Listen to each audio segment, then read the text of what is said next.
Hey, it's Dr. Charles, aka CoachMD. In my over 30 years of medical practice, I've made it my goal to help you create a great life by achieving a strong mind, a healthy body, and an unshakable spirit. What I want to talk to you today about is happiness. What does it really mean to be happy?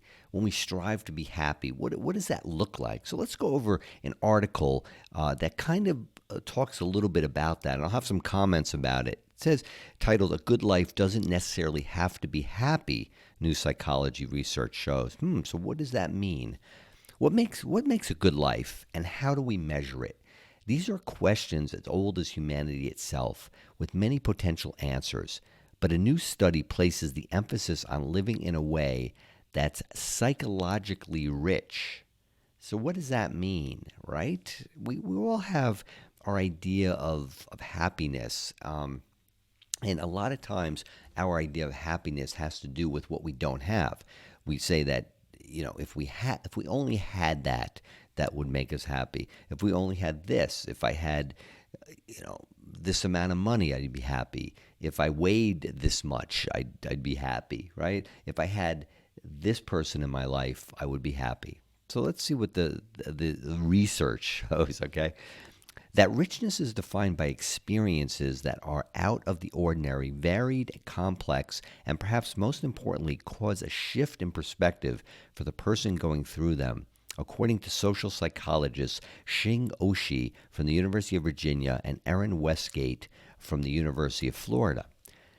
Their new study finds that to some people, a psychologically rich life is more important than being happy or finding a sense of meaning, the two main areas that current psychological research tends to be concerned with when it comes to evaluating a good life.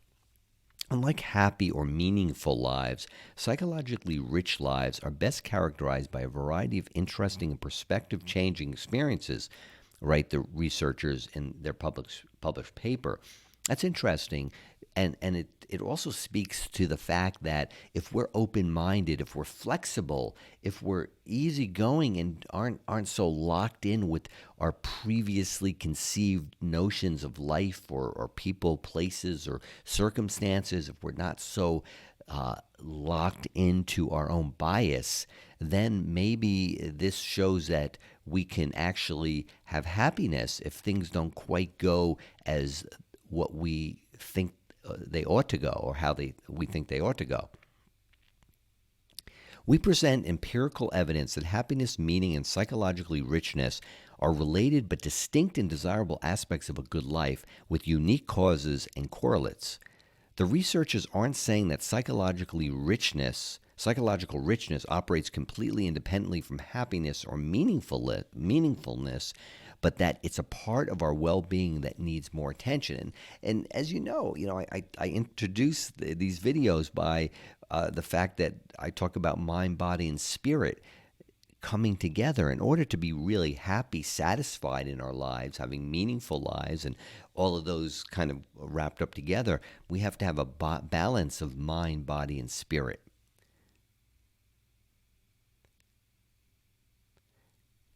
Having a happy life involves goals such as positive feelings and overall satisfaction, while finding meaning in life is associated with realizing our potential and maximizing our talents, reaching goals, and making a difference. And what I talk about is my formula of P's, right? You may know that, you may not, but my formula of P's are passion, perseverance, purpose, and people. Now, when you multiply that by action, that leads to profit.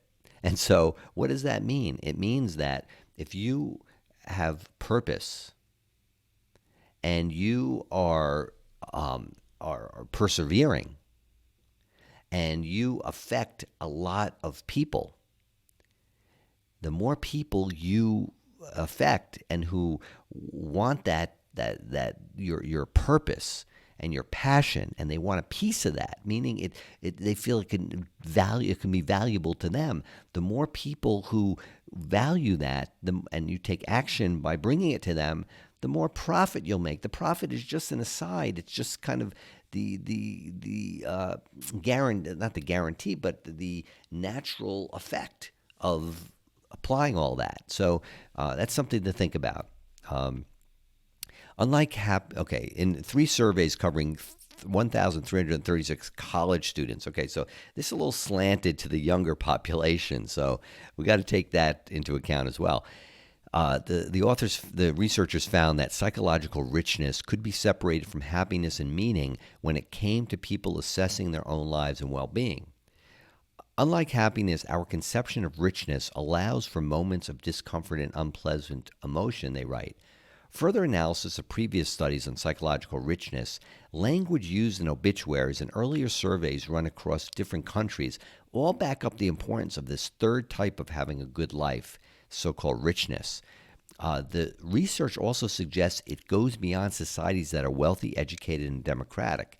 In terms of people picking a psychologically rich life above a happy or meaningful one, this distinction was most popular in Germany, 16.8% of respondents, India 16.1%, Korea 15.8%, and Japan 15.5%, according to previous studies in which a total of 3,728 people were surveyed across 9 countries. So a little bit larger study, but it's probably a small amount of participants per country. We show that a non-trivial number of people around the world report they would choose a psychologically rich life at the expense of a happy or meaningful life, and that approximately a third say that undoing their life's biggest regret, interesting, would have made their lives psychologically richer, writes Ocean Westgate. See, but that goes to saying that, remember what I said a little while earlier, a lot of us have this notion that, oh, well, only if this would happen, only if that, because this is just a theory in their minds, right? Because they don't know how their life would have turned out if they had undone that biggest regret. So I say this all the time, but Dalai Lama, and I'm just paraphrasing it, says something to the effect that sometimes not getting what we want can be a great stroke of luck. So we don't know. Sometimes we think we want something. Sometimes we think it could be undone. If that was undone, only if that happened, we'd be happy. But that's I caution you to think that way. Let me know what you think. Leave your comments below, and definitely subscribe to my channel, and let me know if these help you, or if you have any additions to what I have to say. I'd love to hear from you. The pair notes that moving abroad, changing careers, or being immersed in challenging art, James Joyce's novel Ulysses gets a particular mention, are 3 examples of the sort of psychological richness that people are looking for. Okay, again, it's just do those things then, Don't say it. Start reading more and getting involved in more art, right? Okay. Curiously, they note that research on this subject suggests that a good life may not always be pleasant, and that there is value in leading lives that investigate different perspectives. Yes, eliminating our own biases, that's very big, I would say. And also knowing that sometimes things that aren't going your way turn out to be setups for something better. So it's not just looking at it and say, oh, I'm miserable now. I'm not happy with the way things are going. Well, don't give up. Look at it, evaluate it, see if you can make any changes, and understand that all lives have bumps in the roads. None of them are small or smooth. We like to think that, oh, if we had life like them, my life would be better. If I had all those privileges that they had, and then my life would be better. Well, you have no idea what other people go through on their day to day. So don't, with your own bias, assume that if you had certain things, it would go a certain way. So that's important to consider. At the same time, the researchers also acknowledge that there may be other factors to consider beyond these 3 main aspects, such as learning, being creative, or caring for others, for instance.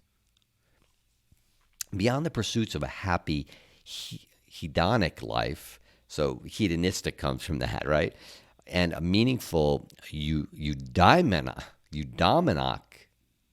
I'm going to say that pretty slowly because I, too, am challenged with this Latin derivative or Greek derivative word. Eudaimonic life, ideas put forward by Aristotle, so it's Greek. The psychologically rich life could offer another way of assessing whether we're making the most of our days and working out ways that we might want to change our lives for the better. Right.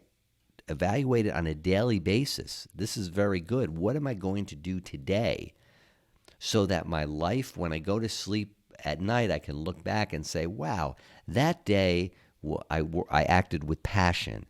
It was purposeful, and I persevered. Those are three of the P's in my formula for P's that are so important to, I feel, a rich life, a meaningful life, and yes, I think that would translate into a happy life. Together, this works us beyond the dichotomy of hedonic versus eudaimonic well-being and lays the foundation for the study of psychological richness as another dimension of a good life, write the researchers. And the research has been published in Psychological Review, and I'm going to have a link to this article in the description below. So feel free to go there and look at some of the links further on some of these ideas, because I think they're very helpful for you to start processing what it takes to live a fulfilled, satisfying life. So let me know what you think. And until next time, I'm Dr. Charles, a.k.a. CoachMD, urging you to stay strong in mind, in body, and in soul. Bye for now. Dr. Charles, CoachMD. Thanks for stopping by. Make sure to like and comment below. I'd love to hear from you. If you think you have a friend who might benefit from this video, share it with them. For access to exclusive content, support my Patreon. There you'll get private access to videos, meditations, health tips, even relationship and financial tips. You'll have a say in what I produce and be able to participate in a monthly call with me. Don't forget to follow me on Facebook, Instagram, and Twitter, and subscribe to my YouTube channel. See you soon.